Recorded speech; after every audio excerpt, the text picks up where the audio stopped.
Estimado amigo, ¿qué tal? ¿Cómo están todos ustedes? Bienvenidos nuevamente a una nueva edición, la cuarta, la quinta edición ya de este programa que hemos denominado PRI Contigo, donde cada semana, cada día jueves, a partir de las 21 horas y durante una hora y a veces un poquito más, estamos conversando con alguna persona destacada de nuestro quehacer nacional. Las semanas pasadas estuvimos con la odontóloga Tamara de Mayo, que nos estuvo dando algunas recomendaciones acerca de cómo cuidar nuestra higiene bucal, especialmente durante este periodo de la pandemia del COVID-19. Y también la semana anterior, bueno, tuvimos un gran invitado, como fue el diputado y presidente de Renovación Nacional, don Mario Desbordes, quien ha dejado varias importantes en esa conversación y que incluso al día siguiente fueron materia de que toda la prensa siguiera comentando hasta el día de hoy aquella conversación que justamente tuvimos por las pantallas de este programa vía streaming que realizamos desde el PRI de Todos. Como siempre, contamos con la participación de nuestros panelistas, invitados y colaboradores de nuestra oficina central, quienes realizan un gran trabajo, una gran pega, digamos, día a día. La señorita Angie Lozano, quien es nuestra coordinadora política a nivel nacional. ¿Cómo está, Angie? Gusto saludarla. Hola, buenas noches. De nuevo por acá. Saludos, Mauricio. Gracias por el tiempo y por estar acá este día feriado, pero bueno, acá estamos.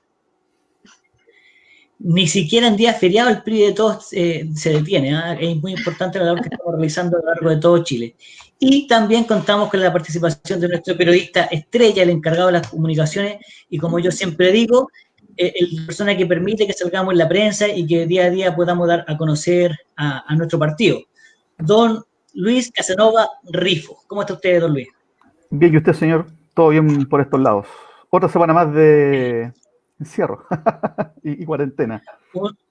Una semana más de cuarentena que nos ha tenido acá a largo rato refugiados en nuestros hogares, pero bueno, hay que quedarse en casa por un tiempo y es un afecto, es una muestra de cariño para toda la gente. Y como ustedes ya ven en los recuadros que está abajito, que claramente ya lo vamos a tener en primera plana, contamos con nuestro gran invitado, una persona que le estuvimos comunicando principalmente a nuestros dirigentes, a nuestros militantes a través de las redes sociales, a través de los grupos de WhatsApp, que yo les dije, tenemos que aprovechar de sacarle el máximo provecho, valga la redundancia, a esta conversación, ya que una persona que constantemente está siendo invitada a distintos medios, no solamente en Chile, sino que a nivel internacional, ya que tiene una visión bastante particular e importante y objetiva, de la cual todos podemos aprender. Contamos con don Mauricio Morales Quiroga, quien además de ser cientista político, es doctor y magíster en ciencias políticas de la Universidad, de la Pontificia Universidad Católica de Chile. También, además con eso, no se conformó solamente con tener una profesión, Mauricio. Él también es periodista de la Universidad Nacional Andrés Bello. Y estuve viendo el currículum, que recién lo comentábamos antes de salir al aire por las pantallas del Facebook. Tiene un importante currículum, así que de eso vamos a estar comentando ahora con Mauricio, y bueno, y que también que nos dé sus proyecciones en el ámbito de una de las grandes expertise que tiene, que es el tema electoral. ¿Cómo está, Mauricio? Muchas gracias por tu tiempo, por estar compartiendo con la gente del PRI y con todo el mundo en general. Bienvenido. Hola, ¿qué tal? Muchas gracias a ustedes por invitarme. Quisiera partir diciendo que este tipo de actividades no son muy usuales hoy día en los partidos políticos, porque precisamente la crítica que existe hacia los partidos como instituciones encargadas de ejercer la representación pasa por esta desconexión o esta distancia que existe entre representantes y representados. Por lo tanto, este tipo de instancias que agrupa a los militantes bajo un objetivo común, que es tener una conversación en buenos términos, sin la prensa encima, y que podamos hablar libremente. Eso habla bien de la institución.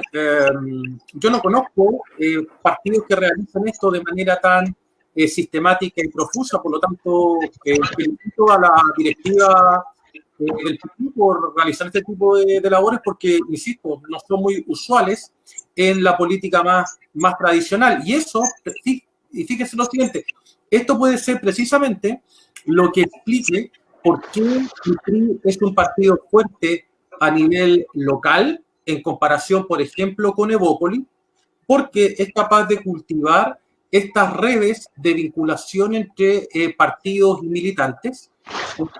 Y lo que falta ahora, yo creo, el desafío, quizás lo podemos discutir más adelante, es que el PRI logre representación en el Congreso, es decir, la traducción de la fuerza local en fuerza nacional, cuestión que no es tan fácil, pero aquí podemos hablar de distintas formas para llegar a este objetivo. Así que muchas gracias por invitar. No, qué importante. De entradita, Mauricio nos llegó con cosas interesantes, ¿eh? Que nuestra gente estaba expectante y atenta y seguramente viéndolo por las pantallas de su computador o su teléfono celular. Mauricio, pero como siempre queremos saber un poco más de ti. Queremos saber más allá del profesional destacado, como yo mencionaba al comienzo, de ese profesional que constantemente está logrando expertir en distintos temas. Queremos saber quién es Mauricio Morales, dónde nació, dónde estudió, a qué se dedica en su tiempo libre, como diría una canción por ahí.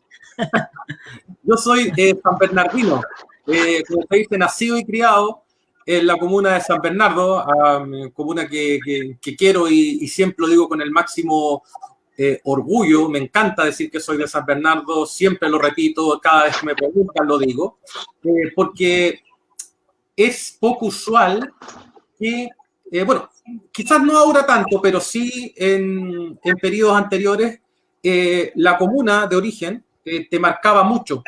Entonces, para un San Bernardino, llegar a la universidad ya era un paso muy importante. De hecho, yo cuando entré a la universidad no tenía muchos compañeros que vinieran de los mismos lugares que venía yo. Yo era el que vivía más lejos, tanto en términos absolutos como en términos relativos.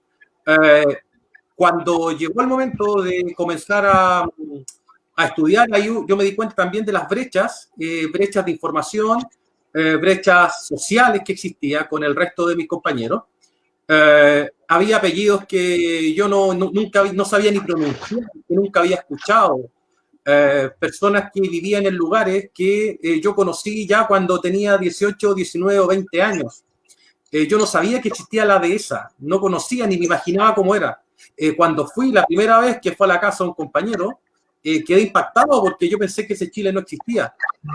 Y ahí yo entendí que la única forma de salir de eso, tuve claro que no podía sobresalir por una cuestión de origen, no podía sobresalir por una cuestión de apellido, no podía sobresalir por una cuestión de clase, no podía sobresalir por una cuestión de alcurnia y tampoco podía salir por una cuestión de procedencia. Por lo tanto, lo único a lo que yo podía aspirar para sobresalir en ese contexto que era muy adverso para mí era el rendimiento y el desempeño académico. Y a eso me dediqué. Después de sacar periodismo, que es una carrera muy larga, a mi juicio dura 5 años, pasé a ciencia política en la Católica, al pregrado, donde ahí sí que las diferencias sociales eran aún más marcadas. Fíjate que yo tenía una compañera que se llamaba Macarena Guzmán Kennedy. Yo pensé que los Kennedy no existían en Chile, que existían en Estados Unidos nomás. No sabía eso. Y ahí empecé a entender que la brecha, o sea, todo lo que yo había avanzado en acortar la brecha vía mérito, tenía que empezar desde cero nuevamente a trabajar en tratar de acortar la brecha, pero en una institución elitista por naturaleza. Y ahí también apliqué el mismo sistema y pude salir bien. Después me gané una beca para irme a estudiar fuera, me fui a la Flaxo, a la Facultad Latinoamericana de Ciencias Sociales en México. Ahí hice mi maestría en Ciencias Sociales. Después volví, porque la beca me obligaba a volver. Hice el magíster en Ciencia Política y el doctorado en Ciencia Política. Entonces, sumando, tú tienes 5 años de periodismo, 3 años del segundo pregrado, son 8, 2 años de maestría son 10, 2 años de magíster son 12 y 4 años más de doctorado son 16.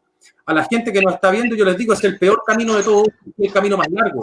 Podría decir que es mucho más directo, mucho más cortos, en que los alumnos sacan su título profesional y después se van a estudiar fuera directamente. Yo hice el camino largo, pero me siento muy orgulloso porque el hecho de haber enfrentado la desigualdad de manera tan cruda, fíjate que, por poner solamente un ejemplo, yo el año 93 no sabía que existían los celulares. Cuando vi a un compañero con un celular pensé que andaba con un juguete y no, era un celular de verdad. Computación, todos mis compañeros tenían computadores y yo mis trabajos los hacía en mi máquina de escribir. Entonces, todo ese tipo de brecha que existía, había compañeros que iban en auto a la universidad. Imagínate, mi papá con suerte tenía su auto. Entonces, claro, me tocó hablar desde abajo, pero eso también después te hace sentir mucho más orgulloso y eso tú le vas transmitiendo a tus alumnos, que muchas veces llegan de comunas, al igual que las mías, diferencia social, me dicen, profesor, yo nunca voy a poder llegar a esto porque ellos tienen más recursos, ellos tienen más contactos, ellos tienen más familia, ellos tienen más espalda. Yo me estoy tirando aquí un piquero, no sé si hay agua o no, y mi consejo siempre es el mismo, que es insistir y es la única forma que hay, de lo contrario te vas a quedar. Qué notable tu experiencia, Mauricio. Yo creo que para la gente del PRI principalmente, que yo te lo he dicho a ti en alguna conversación y se lo he dicho reiteradamente a nuestra gente, que justamente proviene de sectores menos acomodados, por decirlo de algún modo, gente de mucho esfuerzo, mucho trabajo, que a todos nosotros nos cuesta siempre el doble, como bien dijo en algún momento Mario Desbordes ante nuestro Consejo General. Por lo tanto, escucharte a ti realmente es para nosotros una especie de voz de esperanza de que cuando hay sacrificio, cuando hay inteligencia, cuando hay dedicación y seriedad, las cosas se pueden lograr. Y increíble el relato que tú haces de tus primeros años en San Bernardo, luego llegar a la universidad, encontrarte con este mundo distinto como es el tema, sin desmerecer obviamente ni queriendo tampoco etiquetar de alguna manera a la gente que vive en el sector más acomodado, pero después tener este gran recorrido que tú tienes, porque tú nos acabas de decir, estuviste muchos años estudiando, tienes importante maestría, tanto en la Flaxo como en la Universidad Católica también, y así todo no te quedaste tranquilo, sacaste una segunda carrera, una segunda profesión, y también eres periodista de la Universidad Andrés Bello. Sí, ¿sabes por qué lo hice? Porque yo tuve la sensación al segundo o tercer año de carrera que con mi pregrado no era suficiente. Por lo que decía recién, que las brechas eran enormes. O sea, a mí me tocó enfrentar la desigualdad diariamente. No era una cuestión, la desigualdad para mí, cuando los políticos la intentan explicar, y la intentan explicar quizás no desde la experiencia, no entienden lo que es vivir la desigualdad en escenarios en que tú chocas directamente con la élite. Y el gran problema es que esa élite se autorreproduce, se disemina dentro del mismo espacio. Yo desde el minuto uno tuve claro que no pertenecía, que no iba a pertenecer y que no quería pertenecer a ese mundo. Entonces, claro, ellos estaban acá y yo partí muy de abajo. Y esa es la desigualdad. La desigualdad es partir en una situación de desventaja inicial. Y esas son las brechas más difíciles de corregir. Y yo dije, bueno, ¿cómo compenso esto? Y era la única forma de compensar, era el esfuerzo personal.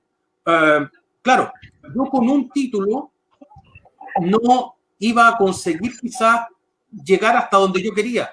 Yo al principio quería ser periodista deportivo.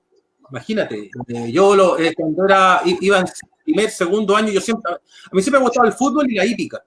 Y yo me iba con lluvia por ahí por Avenida República, muchas veces solo, a ver las carreras en el club hípico, y me paraba afuera de la Troya, que es el lugar donde pasean los caballos antes de correr, y a mí no me dejaban entrar porque yo no era propietario, no era nadie. Y ahí vino mi segundo choque con estas brechas. Dije, algún día yo voy a estar adentro y voy a tener mi caballo de carrera, aunque sea el más malo de todo, pero lo voy a tener.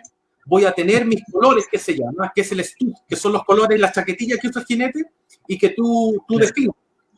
Y yo estaba ahí parado, mojado entero, y dije, lo voy a conseguir. Entonces son cosas que quizás es una cuestión menor, esto del hobby. Pero para mí representó, cuando saqué mis colores, yo me puse a llorar. Porque dije, chuta, esperé cerca de 20 años para conseguir esto. Y lo hice porque nada, yo creo que lo escuche la gente, y no es verso, es la verdad. Nadie te regala un centímetro. Pero absolutamente nada. El resto, la ley se protege. Y este no es un discurso clasista, Rodrigo, creo que tú lo interpretaste bien, no es un discurso populista de ir contra la ley. No, lo único que yo estoy explicando es cómo yo pude luchar contra eso y enfrentar eso. Y la única manera que yo conocí era el esfuerzo individual. Por eso cuando a mí me preguntan, oye, ¿tú eres liberal o conservador? ¿O eres pro Estado o pro mercado? Y claro, cuando uno vive la situación desde acá, tú dices, chuta, sí, necesitamos un Estado fuerte para que precisamente corrija esas desventajas originales. Pero también necesitamos de la iniciativa y del esfuerzo individual que sea capaz de compensar, de acortar esa brecha y, ¿por qué no?, pasar a otro estadio, que es lo que yo intenté hacer por lo menos. Correcto, correcto. No, y te vuelvo a recalcar y a repetir justamente muchas de las experiencias que tú has vivido en distintas, obviamente, esferas.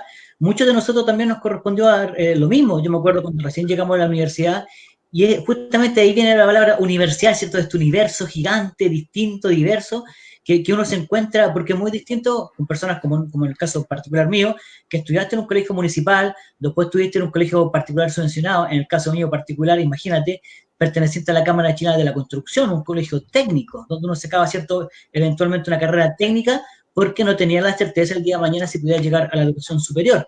Y luego, cuando ya logras ingresar a la universidad y te encuentras con amigos que son como uno, que tienen los mismos intereses, te divierten las mismas cosas, y sin embargo, cuando tú te ibas, en el caso mío particular, a una comuna popular, como es Conchalí, otros amigos se iban a sectores mucho más acomodados, como ese universo nuevo que tú conociste y nos comentabas hace poco rato.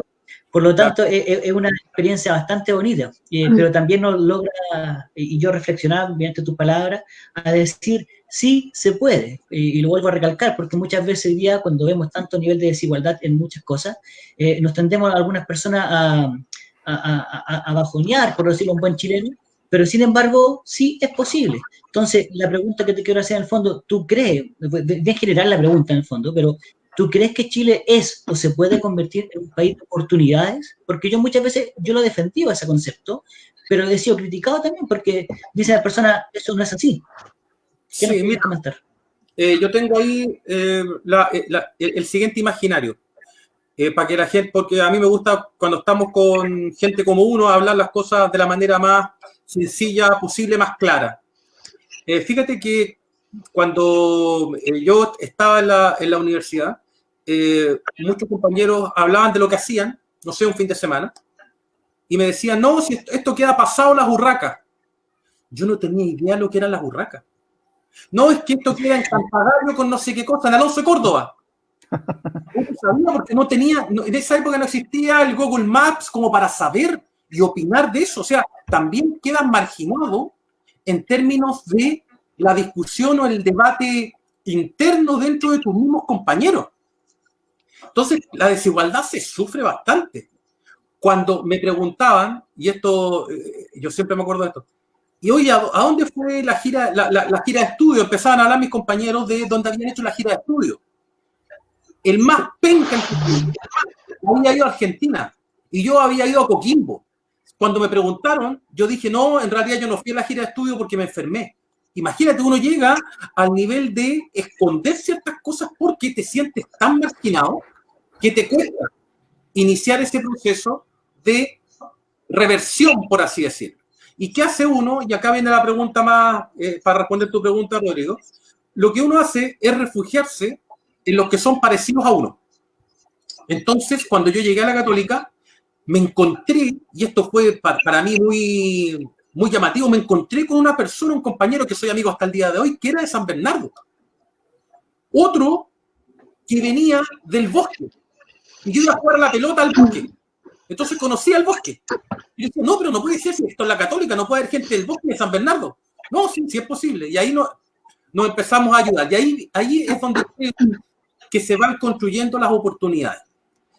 Las oportunidades se construyen no solamente porque el Estado las da, sino por el nivel de solidaridad que tienen determinadas clases sociales. Yo veo una fuerte solidaridad porque la vi y la viví en los sectores más acomodados. Pero no vi la misma solidaridad en los sectores medios y bajos. Y lo que yo empecé a hacer, que a escala mínima, Rodrigo, con mis alumnos, a mí siempre me ha gustado trabajar con alumnos talentosos, pero que vienen de condición social desmejorada. Tuve un alumno, por ejemplo, que venía de Recoleta, vivía con su mamá, su abuela, en muy malas condiciones económicas, y empezó a trabajar conmigo, lo empecé a preparar. Hoy día está sacando su doctorado en la mejor universidad del mundo, que es Oxford. Y un muchacho que viene de Recoleta. Otro alumno que venía de La Pintana, papá soltero, fue papá a los 16 años. Tuvo un hijo a los 16 años que desgraciadamente tuvo problemas al nacer y está en la Teletón.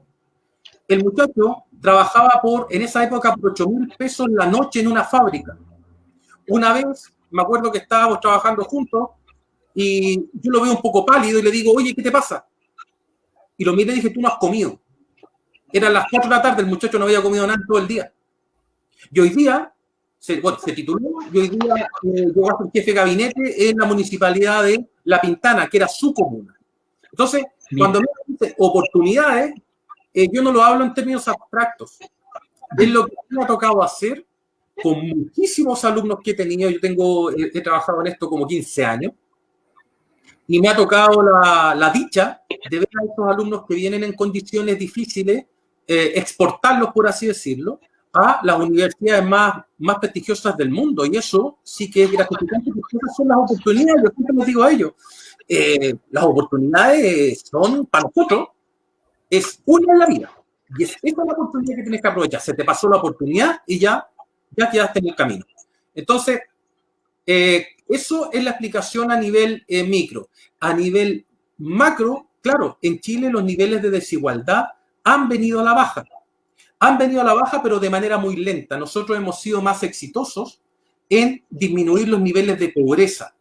Cuestión que a lo mejor ahora lo más probable es que aumente de manera más o menos dramática. Hay algunos que están diciendo incluso que podemos llegar al 18% de pobre. Hoy día tenemos alrededor de un 10%, entre 10 y 12% aproximadamente, por lo tanto va a ser un alza muy, muy significativa. Y el país en lo que se ha concentrado es en reducir al máximo los niveles de pobreza, pero desafortunadamente los niveles de desigualdad persisten. Y esto no es solamente una desigualdad económica, quiero insistir en el punto.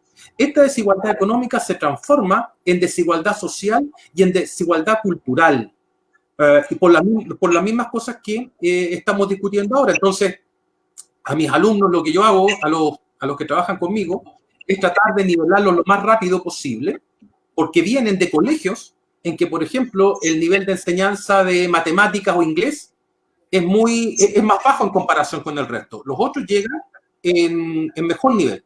Entonces ahí viene el mismo discurso. Yo le digo, oye, ¿tú en qué quieres hacer? ¿Quieres ser funcionario de este señor? De este señor que te va a mandar el día de mañana.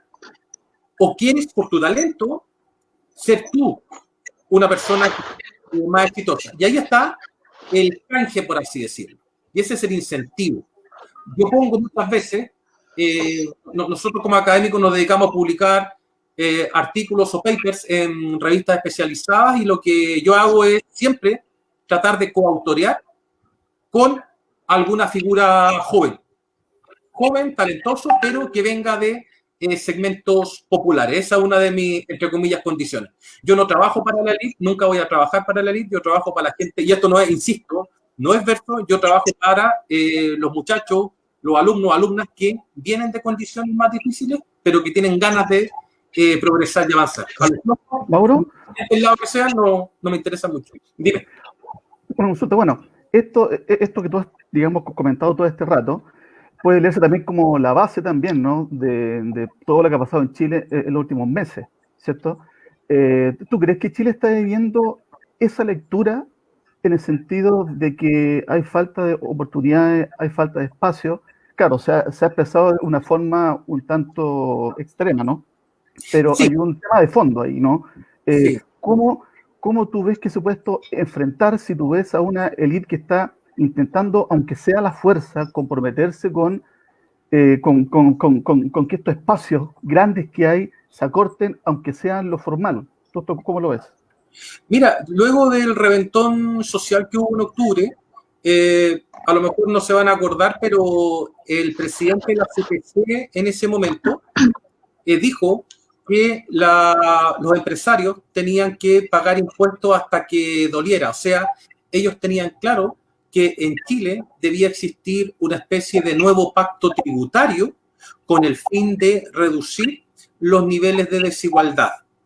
Esa fue la primera apuesta que hizo el empresariado para ofrecer a la ciudadanía con el fin de que, comprendiendo que los niveles de desigualdad eran sustancialmente altos, ellos estaban dispuestos a financiar eso. Ellos estaban dispuestos a pagar por la paz social, para decirlo de manera muy brutal, pero también muy concreta. Por otra parte, a nivel de percepción pública, fíjate que el año 2018 y 2019, en una encuesta que hace la Católica, la encuesta Bicentenario, se le pregunta a la gente por las percepciones de conflicto entre el Estado y los pueblos indígenas, entre izquierdas, entre gobierno y oposición, todas se mantenían más o menos estables entre ricos y pobres, y el año 2018-2019, la percepción de conflicto entre ricos y pobres se disparó muy sustantivamente, muy significativamente. Ahí tú tenías algunas señales respecto a lo que estaba pasando en el país, más allá de lo que acabo de comentar respecto al descenso del Gini como coeficiente que mide la desigualdad en los ingresos, que ha venido a la baja, pero quizás no a la velocidad que nosotros quisiéramos. El gran problema que tiene Chile, incluso comparado con el resto de los países de América Latina, es la percepción de injusticia. Cuando a la gente se le pregunta por cuán injusto cree usted que es el modelo económico chileno, Chile aparece siempre por sobre el promedio latinoamericano en esos niveles de percepción de injusticia. Y en tercer lugar, como otra dimensión de la desigualdad, que es por lo menos la que más me interesa a mí en este caso, es la desigualdad política. Porque si tú miras el comportamiento electoral de distintas comunas, te vas a dar cuenta que en la región metropolitana los niveles de las comunas más pobres votan casi a la mitad en comparación con las comunas más ricas. Por lo tanto, la desigualdad económica se transforma o se traduce en desigualdad política. Y a participación desigual, representación desigual. ¿Y qué pasa entonces ahí? Que tú tienes muchos legisladores, muchos diputados o muchos senadores que no les interesa mucho hablarle a los sectores populares, porque sabe que los sectores populares votan en menor magnitud en comparación con el resto y racionalmente prefieren hacer campaña en los sectores más acomodados que sí van a votar, en comparación con sectores populares en que la gente es más reacia a salir a las urnas. Entonces tienes estos tres planos de desigualdad, que es la desigualdad que nosotros, que los economistas ven a nivel de datos agregados, como el Gini. Está la desigualdad en términos de percepción ciudadana, con esta idea de que la injusticia es mayor en Chile con respecto al resto de América Latina, y con la idea de que el conflicto de clases ha aumentado profusamente. Y en tercer lugar, que es la dimensión que por lo menos decía a mí más me interesa, es la desigualdad política. No puede ser que La Pintana vote en cerca de un 30% y que Las Condes esté votando a un 60% o más. Esto lo único que trae como consecuencia es aumentar los niveles de marginación a nivel de decisiones políticas y produce también legisladores que en lugar de apurar la caída de la desigualdad, la pueden terminar estimulando. Oye, Mauricio, ¿y tú crees que los partidos van a tomar también alguna lección? Porque también todo este clima de crítica también es hacia ellos, ¿no? En frases, en protestas, en piedrazos, en X forma, digamos. ¿Tú crees que los partidos van a asumir ese mea culpa? ¿O va a ser una cosa así como aparente en campaña y que después esto va a nuevamente a ser esta cosa como eterna? Sí, los partidos son la piñata de esta mala fiesta y vamos a ver cuántos dulces caen de la piñata, porque aquí está pasando lo siguiente. Se está generando un caldo de cultivo para la emergencia de líderes populistas. ¿Por qué? Porque hay un discurso anti-elite que es muy fuerte. Por eso mismo, cuando se llama a esta gran mesa o a este gran acuerdo nacional que hizo Desbordes con Insulza, esa es una muy buena idea, pero esa es una muy buena idea para la política de los 90. no para la política de 2020, sin perjuicio de que ellos tengan la mejor intención. Yo no estoy evaluando intenciones, yo estoy evaluando hechos. Y yo observo que el nivel de confianza en los partidos no supera los 2 dígitos, que adicionalmente el nivel de identificación con partidos políticos llega aproximadamente el 20%, pensando en que en los 90 era el 70% de gente que se identificaba con los partidos políticos. En tercer lugar, si tú miras las encuestas CADEM con todas las críticas que podamos tener a su metodología, no está poblada en el cuadrante que hacen ellos, no hay líderes que sean muy conocidos y muy valorados. Recién Lavín pudo superar el 50% de evaluación positiva. Entonces, claro, cuando esos factores te invitan a realizar un acuerdo y ese acuerdo es dirigido por los partidos políticos, eso se hace un poco incongruente para la ciudadanía. Y ahí es donde partidos como el PRI tienen que salir a colocar como tema incondicional dentro de la construcción de este acuerdo la participación de las organizaciones de base. Yo estoy seguro, pero seguro, que el PRI conoce mucho más el terreno y los intereses ciudadanos a nivel local que algún candidato de Evópoli. Y disculpen que lo haga, pero yo lo puedo decir porque es libre. Ustedes a lo mejor no lo pueden decir, no porque no sean libres, sino porque son parte de la institución. Pero respecto a lo que yo venía hablando, de que hay un choque entre los segmentos populares y la élite, es lo mismo que pasa entre el PRI y Evópoli. Entonces, a mí el miedo que me da con partidos como el de ustedes, que hacen todo el esfuerzo por realizar un trabajo de base, que eso termine tributando para los mismos representantes que hemos tenido todo el tiempo y que responden a esa élite que permanentemente se reproduce. Por lo tanto, si es que ese acuerdo se quiere conseguir, es muy necesario, si no vamos a perder el tiempo, porque insisto, un acuerdo de partidos políticos es bueno para la democracia, pero bueno para la democracia de los 90, no para la democracia 2020. Para esta democracia 2020 tú necesitas incorporar a esos sectores organizados, porque tampoco vamos a hacer un acuerdo corporativo donde estén gremios, sindicatos. No, esto tiene que ser ordenado. Si van a estar gremios, que estén algunos gremios. Si tienen que estar sindicatos, que estén algunos sindicatos. En eso no hay ningún inconveniente, pero que sea organizado. Y ojalá que el PRI sea el llamado a realizar este vínculo entre los partidos como instituciones caracterizadas por el conflicto. La gente ve en los partidos el concepto de conflicto y no ve el concepto de orden. Cuando uno analiza la confianza institucional, se da cuenta de que esa confianza institucional es mayor en las instituciones que representan orden respecto a las instituciones que representan conflicto. Recuerden ustedes en los 90 la Iglesia Católica. La Iglesia Católica era una institución de orden, en el sentido de que había contribuido a la transición a la democracia y había ayudado en el esclarecimiento de situaciones de los derechos humanos y había sido muy clara respecto a condenar la dictadura.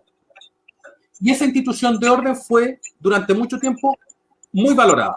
Los partidos políticos también pasaron por esa edad de oro, fueron instituciones de orden en el periodo de transición y post-transición, pero después pasan rápidamente a ser instituciones de conflicto. Carabineros de Chile, y aquí les voy a dar solamente una referencia. Carabineros de Chile ha pasado por una montaña rusa en términos de confianza institucional. Una vez producido el primer gobierno de Elwin, Carabineros seguía siendo asociado con la dictadura. Y ahí viene el cambio de imagen. ¿Se acuerdan ustedes? Ustedes se van a acordar también igual que yo, porque creo que tenemos edades más o menos parecidas, que las cucas eran negras y después las pintaron de verde. Todo el guanaco, todo. Antes las patrullas, para no decirle pupa porque es un término muy noventero, yo creo que la gente que nos está escuchando no va a entender, las patrullas, le vamos a decir, eran de color blanco y negro y luego pasaron a ser blancas y verdes. Y eso no solamente era un cambio de estilo, un cambio comunicacional, sino que también era un cambio respecto al compromiso, a bloquear lo que había pasado en dictadura y avanzar hacia una institución democrática, cosa que no hicieron las otras ramas de las Fuerzas Armadas de manera tan decidida como lo hizo Carabineros. Y Carabineros comenzó a aumentar sus niveles de confianza hasta que llegan las protestas estudiantiles de 2011.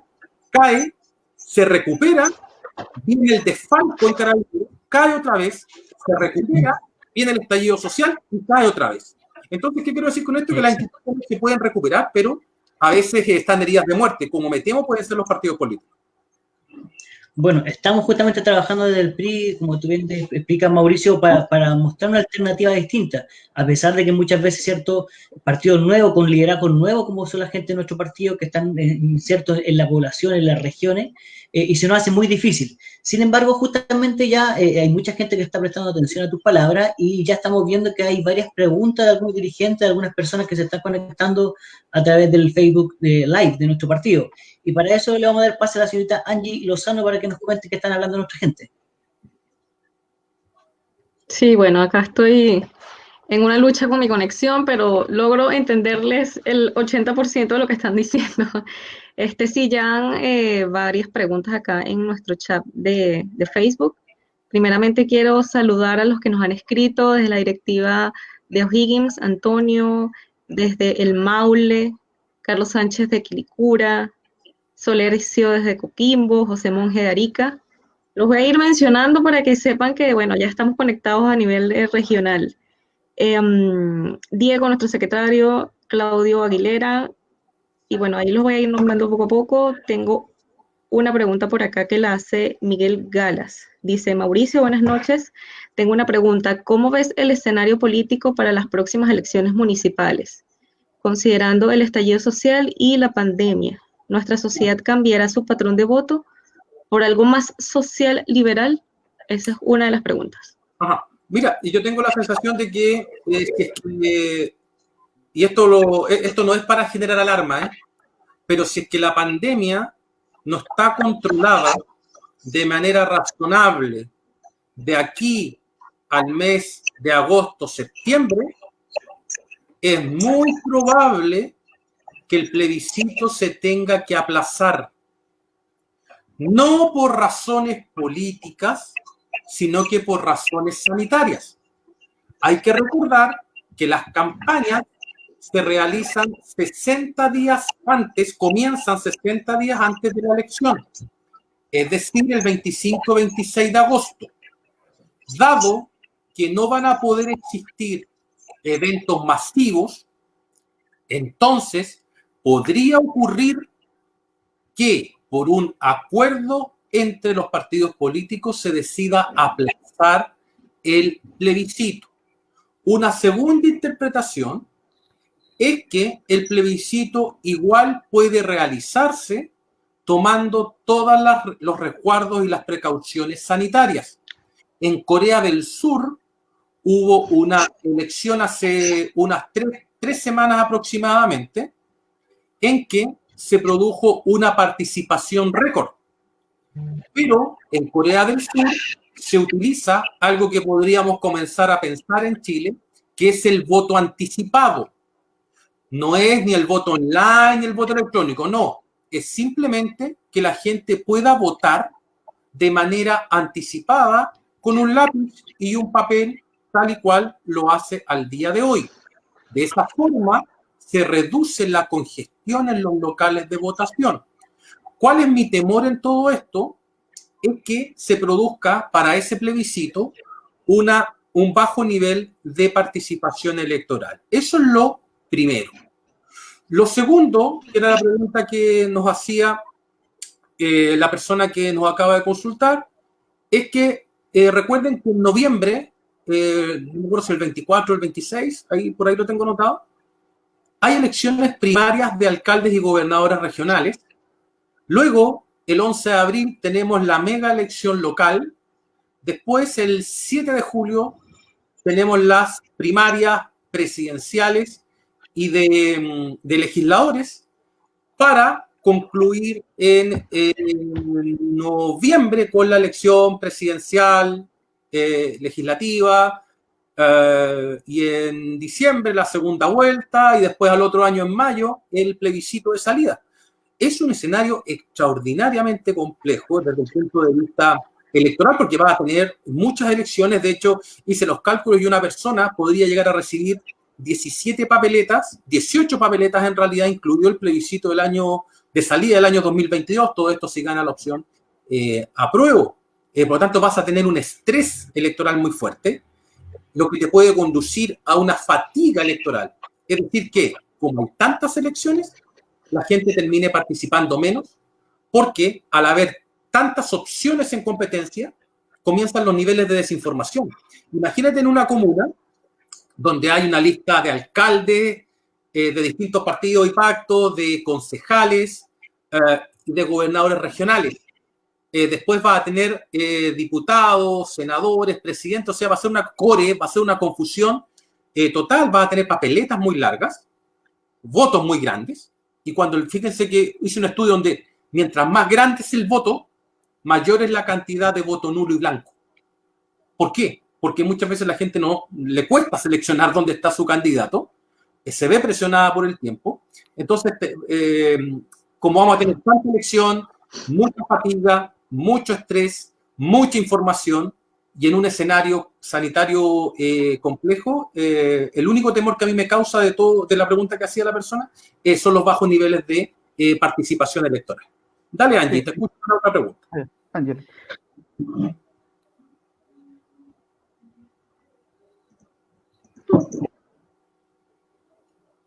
Mientras tanto, digamos, bueno, si el plebiscito de octubre, digamos, se aplaza, se suspende o hay algún problema, digamos, ¿cómo crees tú que va a reaccionar la ciudadanía? Hay un montón de gente que está muy interesada en este proceso, sea porque están en el apruebo o están en contra de esta opción.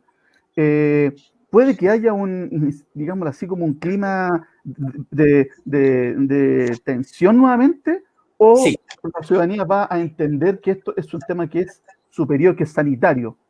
Sí, ahí está justamente el debate. Si es que los partidos de común acuerdo, incluido el presidente de la República, llegan al consenso natural u obvio de que no es posible organizar una elección en el marco de una crisis sanitaria descontrolada, entonces no debiese existir mayor problema en aplazarla.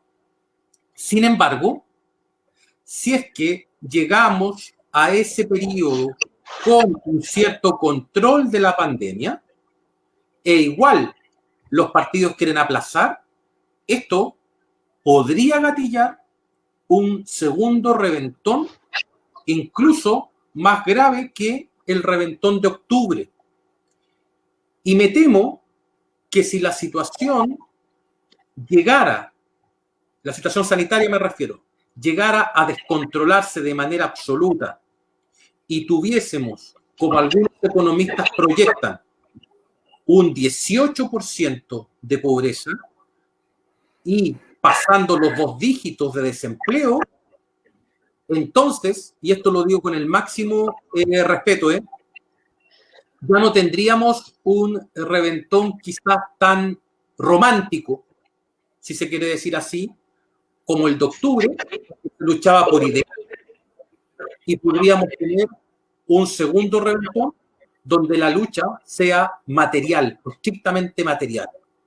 Y ahí es donde los políticos tendrán que evaluar cuán probable es que esto se produzca y qué se puede hacer para evitarlo. Yo tengo la idea, eso sí, la tesis, por así decirlo, de que hay que tratar, como sea, de llevar adelante el plebiscito porque es la única válvula de escape institucional a la que puede echar mano. No hablemos del gobierno, hablemos del régimen político democrático para seguir sobreviviendo.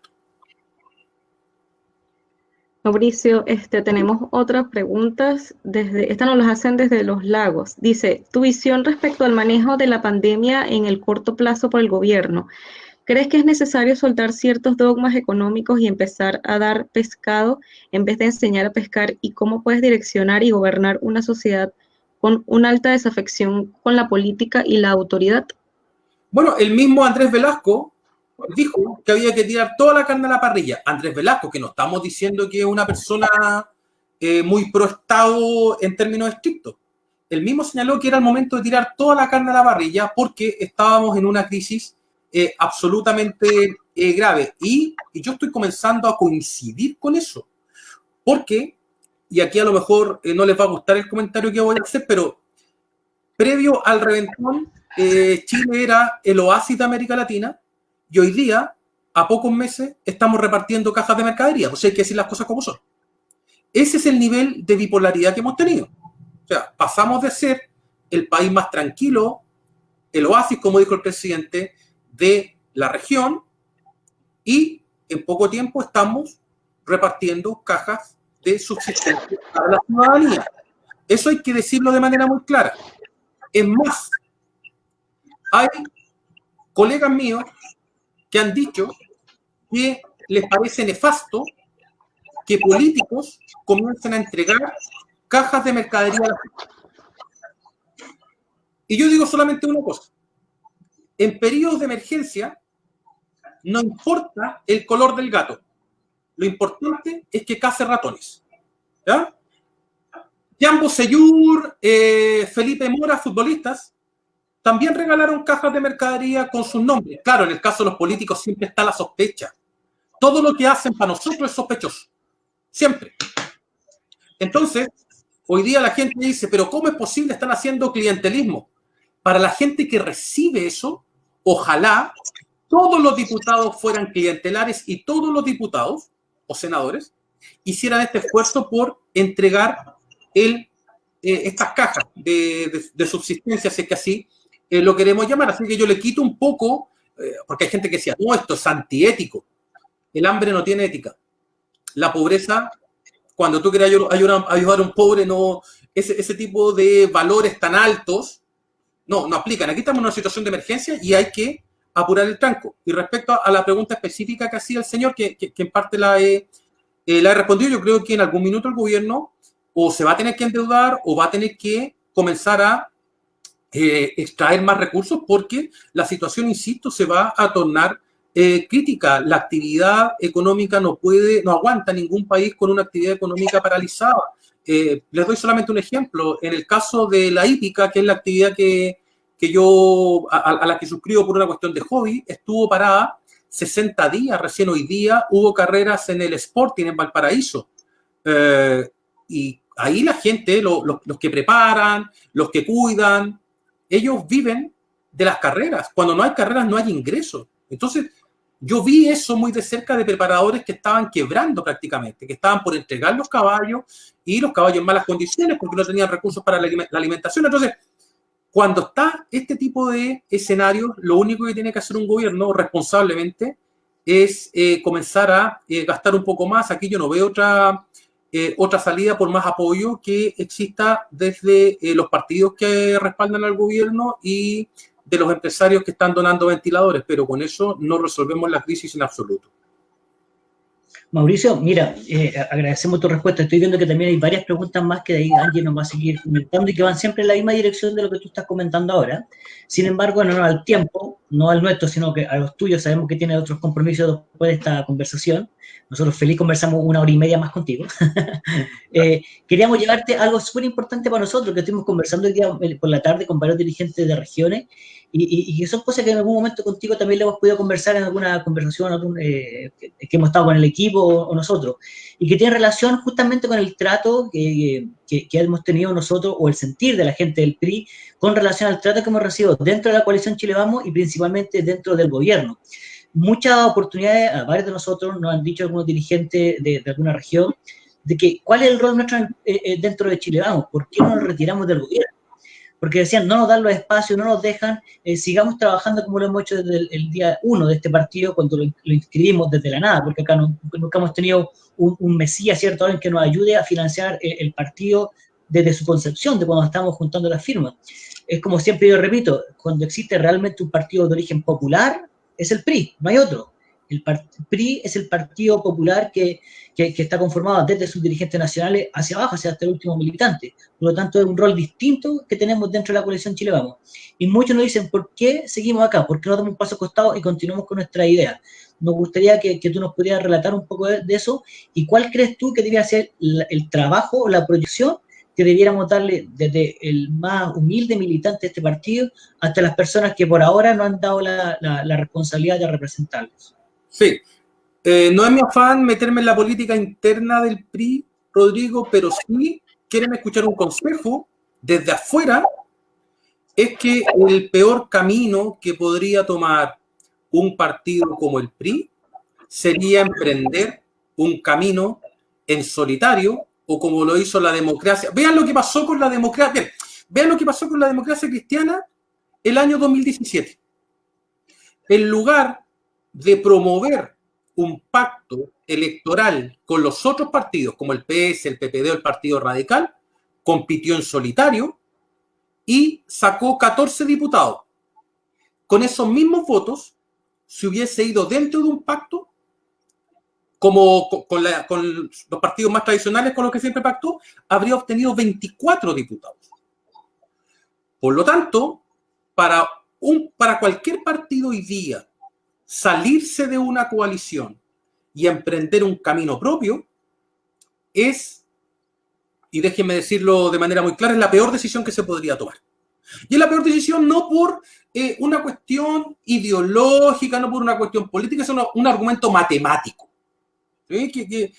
Muchas veces los números nos ayudan a tomar decisiones. Yo sé que los políticos son renuentes a tomar decisiones en función de los números. A mí me tocó mucho tiempo debatir con políticos mostrando evidencia y son medios renuentes. Pero acá la cuestión es muy sencilla. Si el PRI se saliera del pacto Chile Vamos, desaparece. Por una razón que es muy clara, que es, si bien el PRI tiene una base social, comunal y local bien desarrollada, esos votos sirven en la medida en que generan representación, es decir, que generan escaños, que generan cupos. Los partidos necesitan para sobrevivir votos y escaños. El resto es accesorio. Lo primero es tener votos y escaños. Y el PRI pudiendo obtener, supongamos que el PRI obtuviera la misma cantidad de votos en 2021 ya, que van a ser las elecciones, comparado con 2016, se podría quedar sin ningún alcalde y con muy pocos concejales si es que decidiera ir por fuera. Yo sé y entiendo, Rodrigo, a la base militante del PRI que a lo mejor se siente excluida del gobierno, pero eso no se resuelve saliéndose de la coalición que muy probablemente retenga el poder para las próximas elecciones presidenciales, sino que todo lo contrario. Se trata de hacer entender al resto de los partidos políticos que forman la coalición y al propio presidente de la República de que es necesario contar con el apoyo del PRI para fortalecer la coalición. ¿Y qué mejor muestra de aquello que conseguir o cosechar la mayor cantidad de votos en la próxima elección para hacerse fuertes dentro de la coalición de gobierno? Si quieren un consejo desde afuera, no den ese paso que puede ser mortal. Es mucho mejor tratar de conseguir como objetivo político la valoración del resto de los partidos hacia el PRI que irse por fuera en una aventura que seguro no va a terminar bien.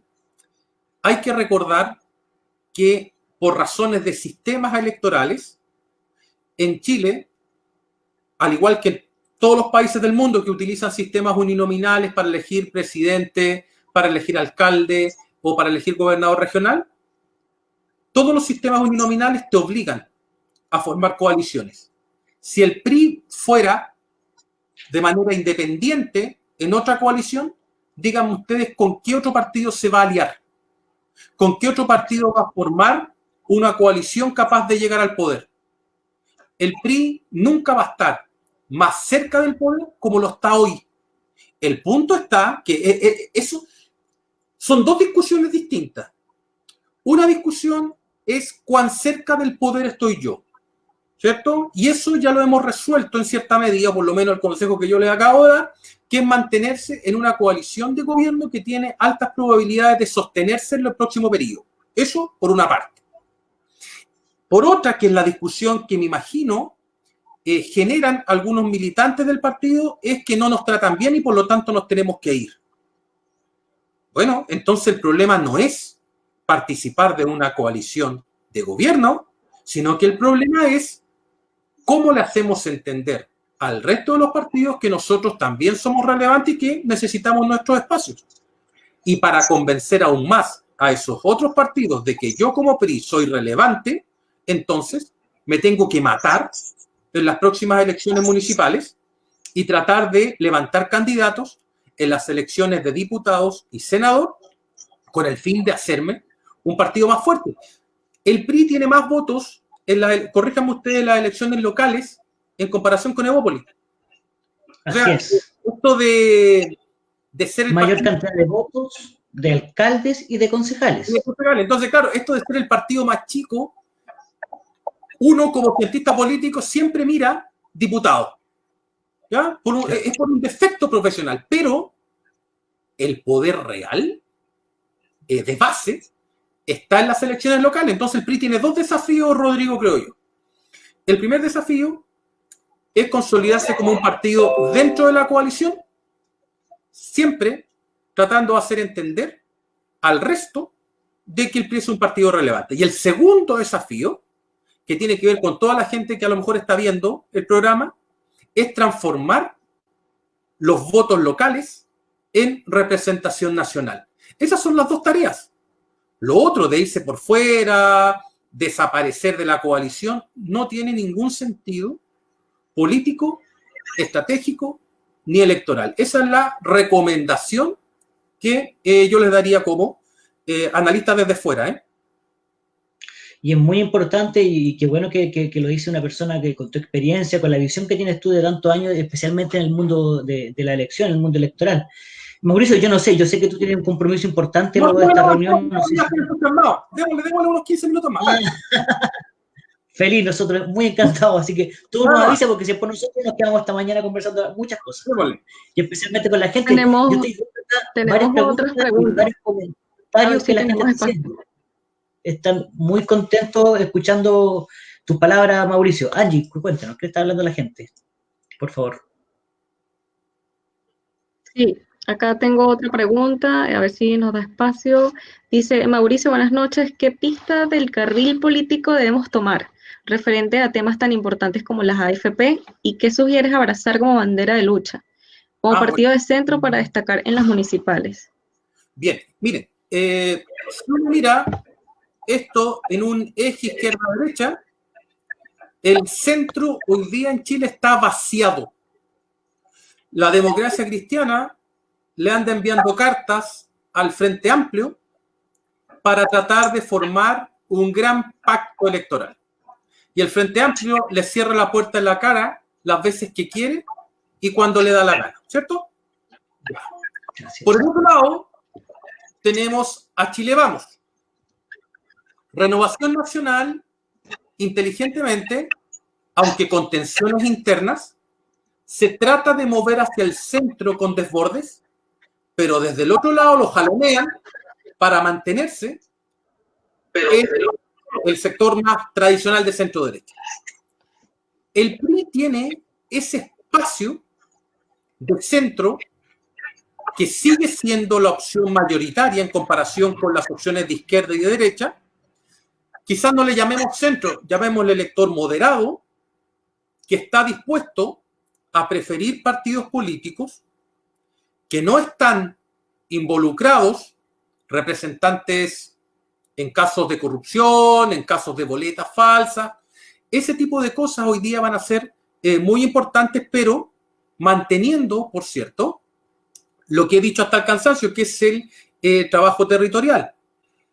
Respecto a la postura a favor o en contra de las AFP, si yo fuera un partido que mirara las encuestas de opinión y leyendo el sentido común, abrazar las AFP significa abrazar al demonio, significa hacer un pacto con el diablo.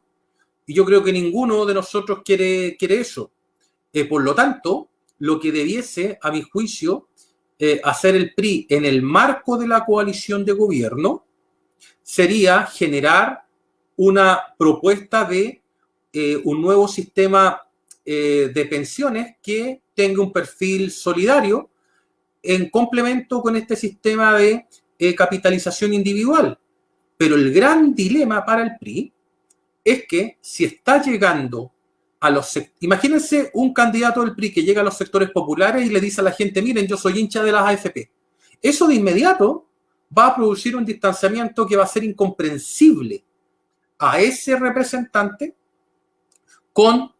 incomprensible su plataforma programática con lo que quieren sus electores. Por lo tanto, yo en esa pregunta diría claramente que el PRI tiene que apegarse al sentido común. Hoy día no hay ningún partido que se aproxime a ese sentido común, que, como dice el dicho, es el menos común de los sentidos, pero es cosa de ver un poco la realidad, mirar las encuestas de opinión. Yo llamo muchas veces a los militantes a leer y mirar las encuestas de opinión, que pueden tener miles de errores metodológicos, pero que nos dan ciertas pistas, como la que veíamos recién, esta idea, este cambio en las percepciones de conflicto previo al reventón social, los movimientos que hay en contra de la AFP. Hoy día el que abrace una AFP, insisto, está haciendo un pacto con el diablo. Te lo pregunta Mauricio, ¿qué te parece a ti como observador, digamos, esta estrategia del hambre que está planteando los sectores más duros de la política chilena, ¿no? Tanto en lo visual como en lo práctico, porque hay mucha gente que a lo mejor podría hasta decir, sí, claro, es posible. ¿Es un error plantear esta cosa que hacia el mundo, que Chile está pasando hambre? Mira, hoy día las posturas son, los que más ganan en estos escenarios son los actores más polarizados, precisamente por lo que veníamos hablando recién respecto al debilitamiento y vaciamiento del centro. Tal como alguien podría criticar a algunos diputados por el hecho de entregar cajas de mercadería por su nombre, uno también podría criticar la utilización de un concepto por parte de personas que nunca han sentido hambre, de partida, porque esto está siendo realizado por personas que, te doy firmado, que nunca han sentido hambre y que están jugando con un concepto que es sumamente serio para los ciudadanos que sí lo podrían sufrir o que sí lo están sufriendo. Podría parecernos hoy día un tanto descabellado hablar de hambre con la situación económica histórica del país, pero yo no descarto en absoluto que se produzcan situaciones como esta, pensando en los efectos que está teniendo la pandemia y el impacto que probablemente tengan los niveles de pobreza y de desempleo. Pero ahí, creo yo, en esa proyección hay una utilización política de un concepto sumamente sensible y que, vuelvo a repetir, las personas que lo han proyectado es porque nunca lo han sentido. Sí, tenemos otra pregunta. Dime. Si hay espacio, sí, dime, Mauricio. Dime. Sí, aprovecho también para seguir saludando por acá desde a los que nos ven, Mariela Silva desde Araucanía, desde Aysén, Camilo Jiménez, Jonathan Muñoz de la Metro, y bueno, muchos más, Néstor de allá de Valparaíso. Bueno, ahí lo seguiré nombrando. Tengo una pregunta por acá, dice Juan Rojas. ¿Crees que sabiendo las necesidades del pueblo después del estallido social y la desconfianza de los políticos, el PRI tiene mayor oportunidad ante la mirada de la gente? Sí, mi respuesta es absolutamente sí. Y es sí porque, por un lado, tienes partidos de derecha cuyos representantes estuvieron involucrados en la emisión de boletas falsas y financiamiento irregular de la política. Y por el otro lado, tienes una fragmentación espantosa. Debes tener 3 o 4 tipos de oposición. Está la oposición de la democracia cristiana, está la oposición del PS y del PPD, está la oposición del Partido Comunista y está la oposición del Frente Amplio. Por estos niveles de fragmentación es que yo veo viable o posible que el Pacto Chile Vamos gane nuevamente la elección presidencial. Falta mucho para eso, pero si hoy día fuese esa elección, yo estoy prácticamente seguro que el presidente sería de Chile Vamos, porque al frente tienes una descoordinación brutal. En segundo lugar, el hecho de tener a esa élite desprestigiada abre espacio para que emerjan o se consoliden partidos nuevos y renovados. Lo que yo creo que le falta al PRI como partido político es un líder de carácter nacional. Si yo fuese, si yo les pudiera dar un consejo, yo diría que el PRI debiese levantar, quizás no proclamar todavía, o invitar a algún independiente a ser candidato presidencial con el fin de ir marcando posiciones en un electorado que, como decía la persona que preguntaba, está desconfiado de los de siempre. Por lo tanto, esto se transforma en una oportunidad. Evópoli la ha capitalizado en cierta medida, pero, insisto, en una política desde arriba y no desde abajo, y yo creo que el rol del PRI está en romper lo que históricamente le ha costado más a la derecha, que es la fidelidad de los sectores populares, que en su momento lo hizo la UDI. Pero la UDI comenzó a trabajar esto después del año 65, en que se fundó el movimiento gremial. En dictadura, la UDI trabajó con la UDI, lo que le pidió al régimen de Pinochet fueron alcaldías, con el fin de ir haciendo un tejido social ahí, y de hecho, si uno mira la evidencia, se da cuenta que un número importante de alcaldes en dictadura, después, en la elección del 89, fueron diputados por los distritos a los que pertenecían esas comunas. Lo que tiene que hacer el PRI es diseñar una estrategia similar, pero ya, que sea desde abajo y que progresivamente vaya avanzando hacia cargos de elección nacional. Qué importante la visión que tú nos estás entregando, Mauricio, y qué bueno que hay harta gente conectada y que esto se va a repetir, va a quedar grabado en el sitio de Facebook para que lo puedan ver las personas que no se han podido conectar. No lo vean, porque hemos hablado muchas cosas, Rodrigo, no se puede salir de aquí. Yo pensé que éramos nosotros cuatro nomás los que estábamos hablando, imagínate después todas estas cosas salen. Va a llegar esto a Washington, va a ir a todos lados. Claro, ¿sabes por qué es tan importante? Porque justamente lo que tú estás mencionando es, en cierto modo, lo que nosotros, como directiva de los nuevos tiempos, como le hemos puesto como eslogan transitorio a nuestra administración, hemos querido imponer o colocar, mejor dicho, en el subconsciente de nuestros militantes, en el sentido de que esto no es un secreto. El PRI siempre, y los PRI antiguos durante muchos años, fue siempre una especie de instrumento para algunas personas, para llegar a tener alguna posición, ¿cierto?, en el mundo de la política, en el mundo de la administración pública.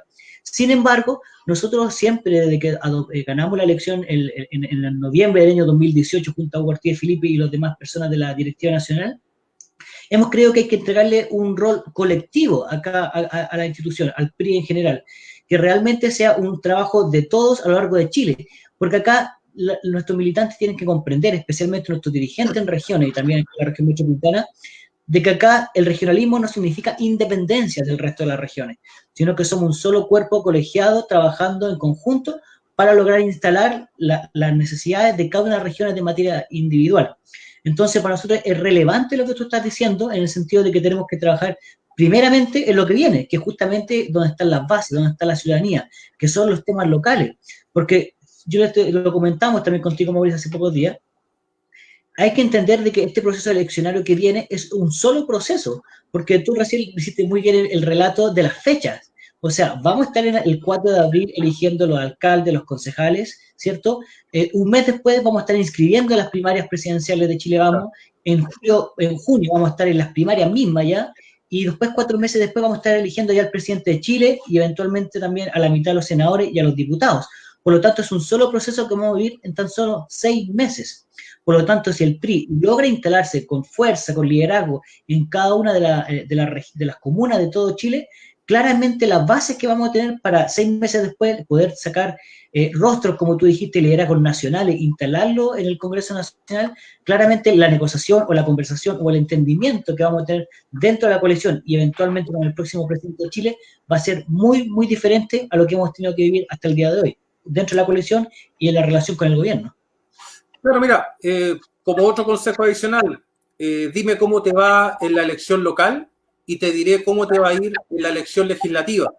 El gran problema del PRI es que le ha ido bien en las elecciones locales, pero no ha podido reeditar eso en las elecciones legislativas.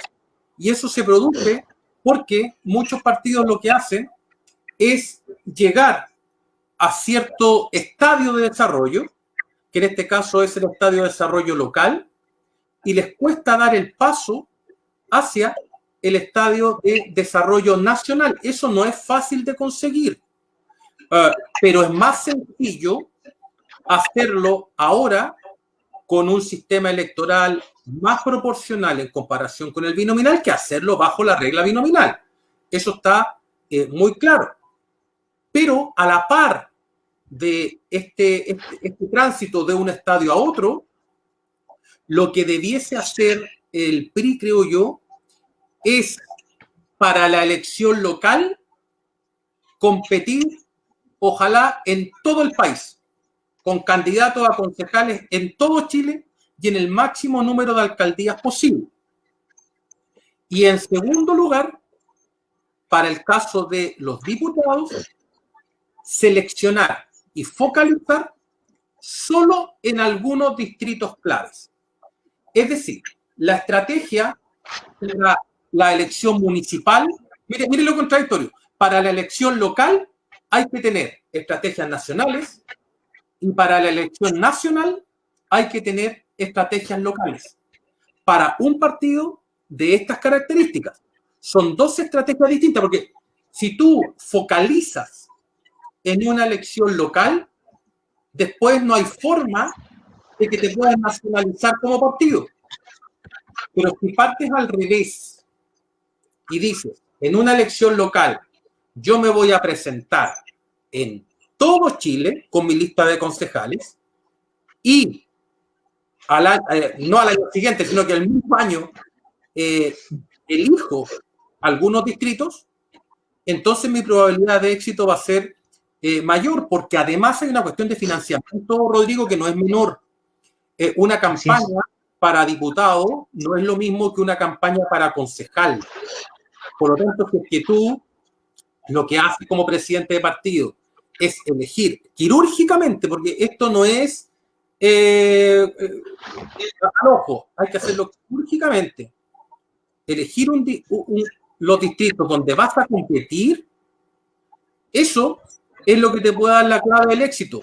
Porque si no lo haces de manera técnica, puedes colocar dinero para campaña donde no vas a recibir como premio la representación. En cambio, si es que tú concentras en algunos distritos, lo más probable es que tengas éxitos derivados del poder local.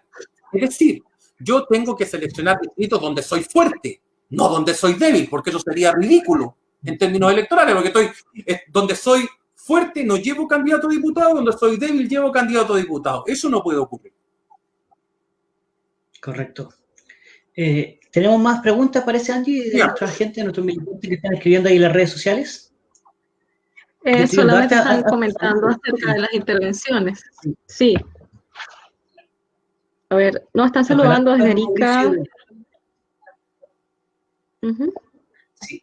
Ojalá después, Mauricio, tú con tiempo, ya con tranquilidad, puedas ver realmente los comentarios que van a quedar ahí en el Facebook. Realmente, esto no lo habíamos visto nunca, y te lo digo muy en serio. Los chicos del equipo te pueden dar fe de aquello. Nunca habíamos visto comentarios de personas tan entusiasmadas con las cosas que tú estás hablando, porque habíamos tenido a otras personas, inclusive Mario Desbordes, que nos habló cosas importantes y que al día siguiente fue noticia, de hecho en toda la prensa nacional, hasta el día de hoy, con el famoso pacto social. Sin embargo, como estamos hablando de cosas tan interesantes y como tú la estás planteando desde el punto de vista del entendimiento, desde el estudio, realmente son bastante saludos más que preguntas y están todos muy entusiasmados. Algunos están pidiendo que ojalá tengamos pronto nuevamente tu visita y tus comentarios. Ahí después ojalá que los puedas echar una mirada. ¿Ah? Sí, ahí Luis me tiene de casero, pero lo conozco hace tanto tiempo que feliz, ningún problema. Todo lo contrario. De hecho, lo que le había propuesto a Luis en su momento era realizar o desarrollar quizás por este medio o por otro un trabajo que estoy realizando que tiene que ver un poco con lo que he comentado acá, que tiene que ver con las causas del reventón ciudadano social que hubo en octubre. Porque acá nos quedamos muchas veces con las explicaciones más simplistas y lo que yo estoy tratando de hacer es tener una explicación de largo plazo que tiene que ver con algunas cosas que comenté acá, pero que necesitaría como compartir pantalla para compartir un PPT con la gente y que hagamos una cuestión bien entretenida con los militantes. Bueno, hace poquito lo estuvimos conversando justamente de la reunión que pudimos sostener contigo y ya estamos trabajando, obviamente, dependiendo también de tu importante tiempo, para tener una especie de seminario privado, digamos, a través de este mismo medio, para que toda la gente a lo largo de todo Chile que se inscriba previamente, podamos compartir distintos pensamientos en cuanto a lo que tú nos estás comentando. Acá me escribió una persona directamente y me pregunta... ¿cómo ves tú la próxima elección de gobernadores regionales? ¿Cuál es la visión que tú tienes desde afuera en cuanto a esta elección local? Porque para la gente del PRI es muy importante, ya pensando en el tema de la descentralización y de las regiones. ¿Cómo tú ves esa elección? ¿Cómo se ve? ¿Cómo se vislumbra? Lo primero a explicarle a la gente es que para la elección de gobernador regional va a debutar un sistema electoral que se llama de mayoría calificada. ¿Qué quiere decir eso? Que aquel candidato que llegue al 40% y que obtenga la mayoría de los votos al 40%, va a ser proclamado inmediatamente como gobernador regional.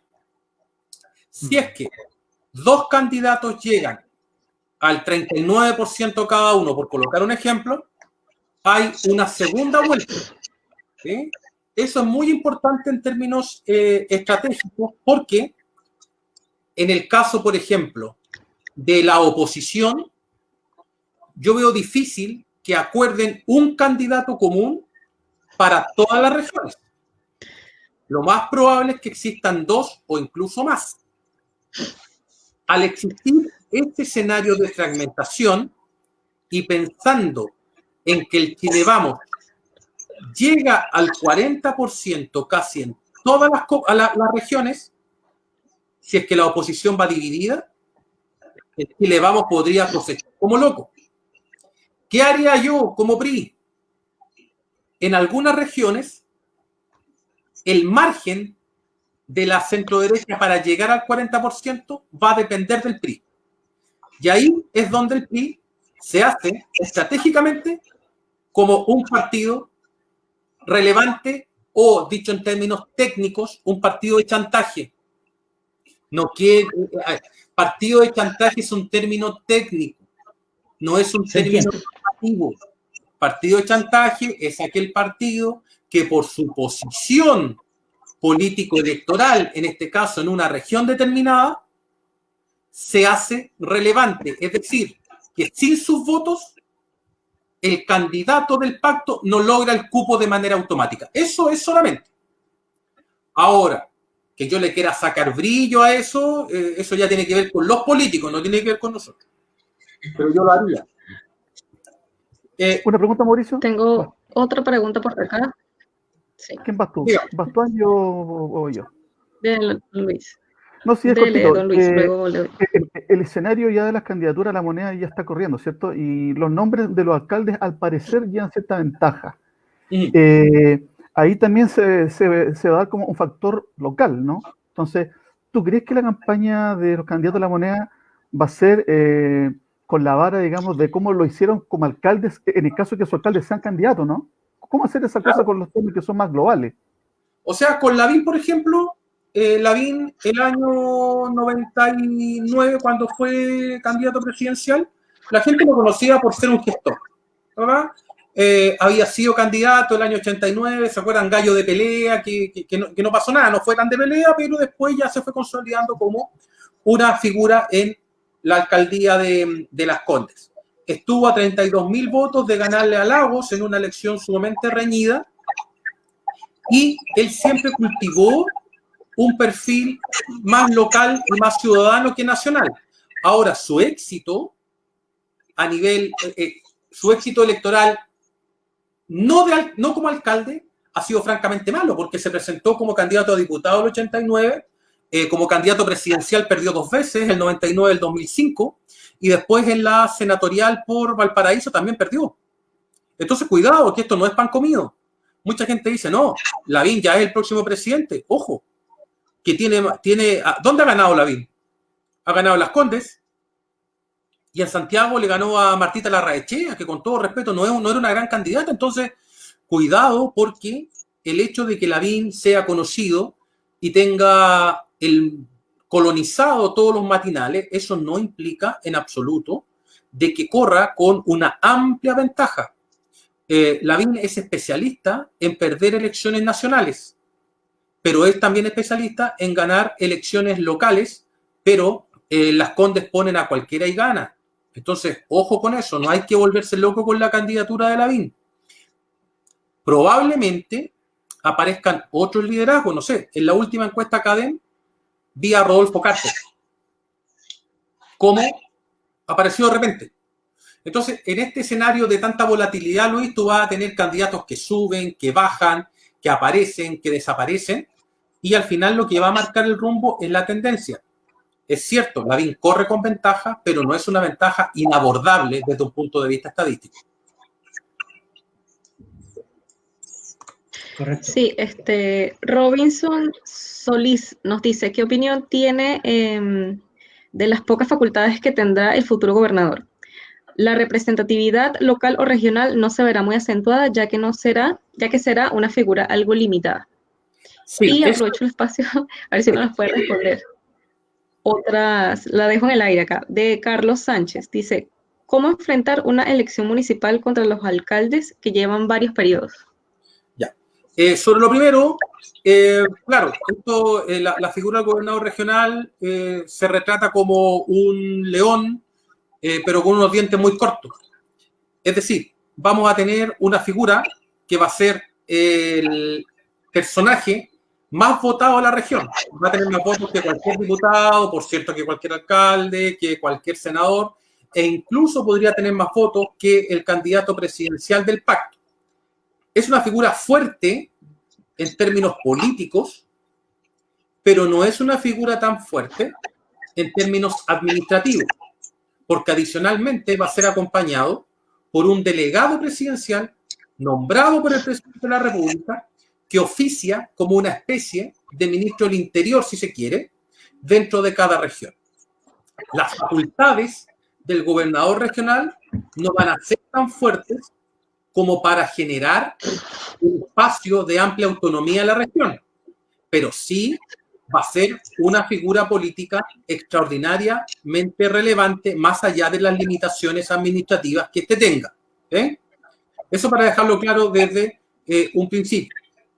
Y respecto a tratar de desbancar a un alcalde que lleva mucho tiempo, los alcaldes que llevan mucho tiempo son como los animales más antiguos, más prehistóricos que existen. Son los que más cuesta matar.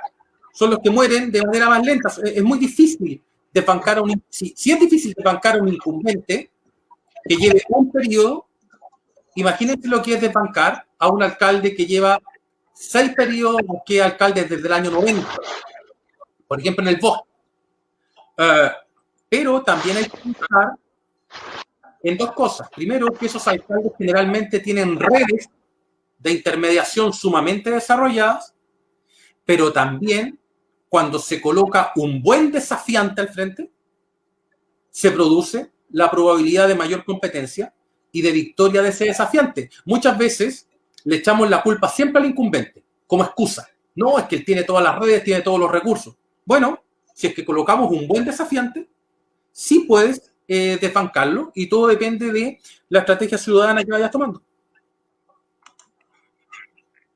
Correcto. Angie, ¿qué más preguntas? No, por el momento. Eso. Seguiremos informando.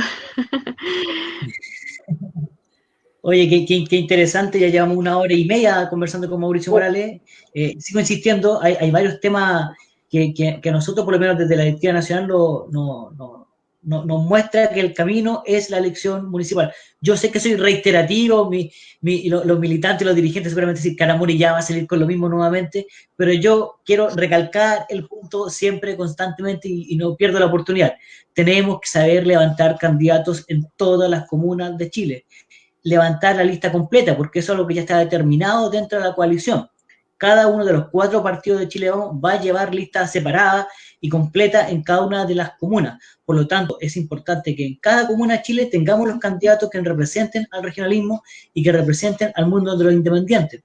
Algo que tú muy bien dijiste, Mauricio, y que nosotros compartimos desde su génesis, el tema de que el PRI tiene eventualmente que levantar su propio candidato presidencial a una primaria dentro de Chile Vamos, lo cual permita posicionar las ideas del centro, no de la centro-derecha, del centro que representa el PRI dentro de esta coalición junto con los compañeros de centro-derecha, pero siempre y cuando tengamos una buena performance, como tú bien dijiste, en el tema municipal.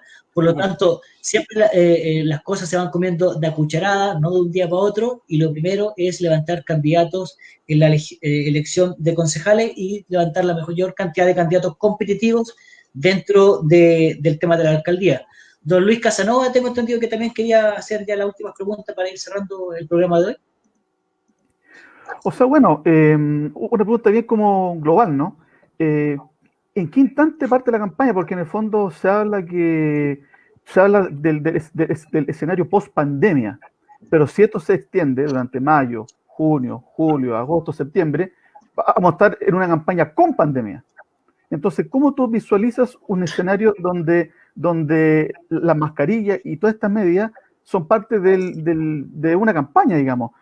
¿Cómo va a ser esa cosa medio rara, ¿no? De que no vamos a ver de una campaña sin pandemia. Al contrario, esto puede estar todo el año pasado también, digamos el próximo. ¿Cómo tú lo ves esta cosa que una campaña con pandemia, no sin pandemia? Hay que aplicar el ingenio y tal como nosotros como profesores nos tuvimos que adaptar al Zoom o a distintas plataformas, los candidatos van a tener que utilizar este tipo de plataformas para comunicarse con sus electores, porque de lo contrario se generan escenarios de irresponsabilidad.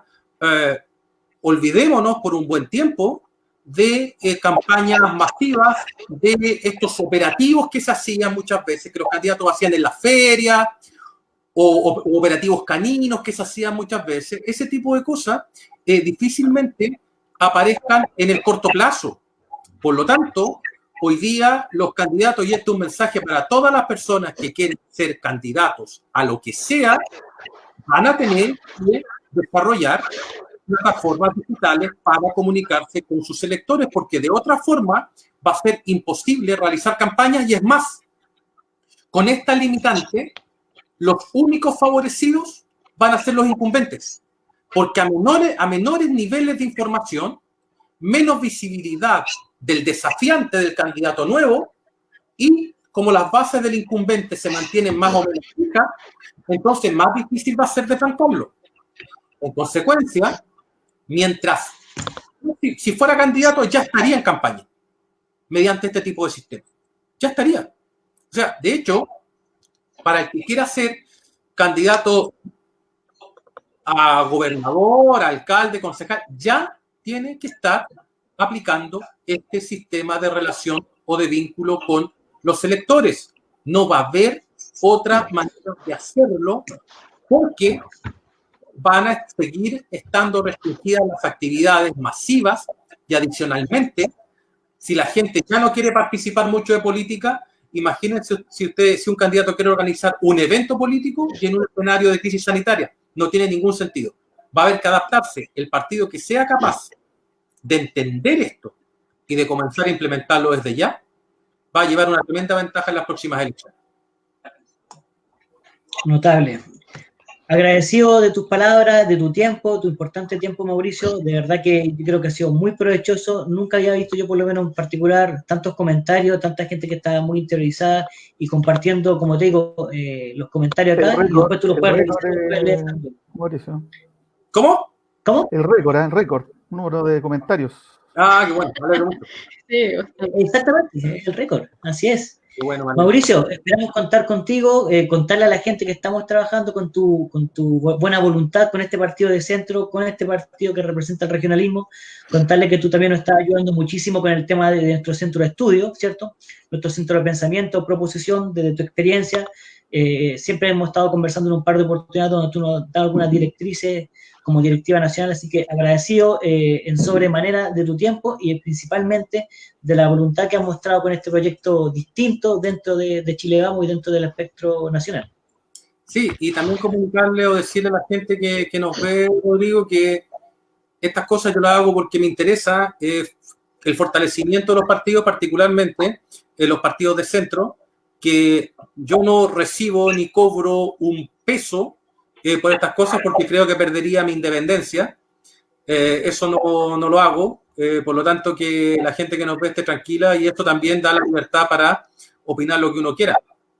Entonces, desde ese punto de vista quería aclarar aquello y que estas cosas yo las hago simplemente porque me interesa que los partidos políticos nuevos o que quieran emerger tengan una visión desde afuera, que sean capaces de resistir la crítica ajena. Yo sé que tú como presidente te debes ver horquillado permanentemente por tu militante, que más encima llegue un tipo de afuera a también desafiarte en algunas cosas y decirte, oye, tienen que ir por acá o por allá. No debe ser muy cómodo, así que celebro tu cuero grueso para soportar estas cosas. Pero yo voy a estar disponible, sobre todo, a mí me gusta mucho lo que estamos haciendo ahora, es decir, que la gente de base pregunte y uno puede responder en vivo. A mí el lujo es para mí, o sea, yo me siento muy halagado por esas cosas. Y también por la historia de vida que le acabo de contar, que recordarle igual me trae un poco de emoción, así que muchas gracias por eso también. Créeme que nos sentimos muy reflejados todos, muchas personas, yo estoy seguro que la inmensa mayoría de la gente que trabaja en este partido a lo largo de Chile se siente muy reflejado con tus palabras y con tu experiencia de vida, como nos comentaste al comienzo de esta conversación. Bueno, y te vamos a cobrar la palabra, vamos a cobrarte la palabra en el sentido de que vamos a tener este seminario interno a través de esta misma plataforma de Zoom, para que podamos seguir ahondando en cosas, obviamente, que se nos acercan, como son las elecciones presidenciales y principalmente las municipales, que es la que tenemos más cercana. Mauricio, agradecido de ti nuevamente, un abrazo acá de la distancia, ¿cierto? Manteniendo la distancia social como corresponde, y contarle a todos nuestros amigos que la próxima semana, el próximo jueves, a partir de las 21 horas también, vamos a estar con una interesante invitada y muy importante hoy día también, especialmente en este periodo de emergencia que estamos viviendo.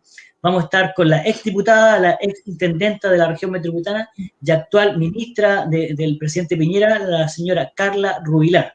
Así que para que todos puedan estar conectados el próximo jueves a partir de las 21 horas a través del Facebook del PRI. Oye, muchas gracias, señorita. ¿Le puedo pedir un favor o no? Por favor, adelante. Sí, que le agradezcan en mi nombre, públicamente, a la ministra Rubilar por todas las gestiones que realizó para que los trabajadores de la hípica pudiesen volver a tener sus carreras. Ella se la jugó personalmente, yo la molesté muchas veces y ella siempre acudió al llamado a nosotros. Yo le decía, ministra, esto no es un deporte o una entretención de los ricos que se están dando un gusto con los caballos. No, yo le estoy hablando desde la gente que yo veo en los corrales, que está desesperada, que está angustiada,